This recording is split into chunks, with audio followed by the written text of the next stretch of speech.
Linsizwa ke eyayiphethe lesizwe sasazana kakhulu sihlangana emzabalazweni. Yayinsizwa enehle libuka phambili futhi nesibindi esisimanga.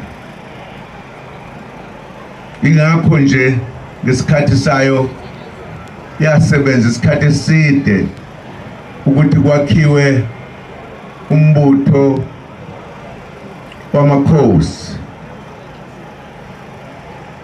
lena eyawumholi wayo ngenkathi ikhothama.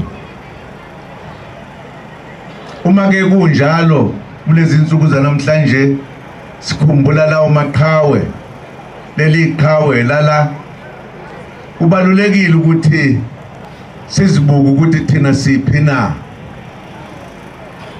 Thina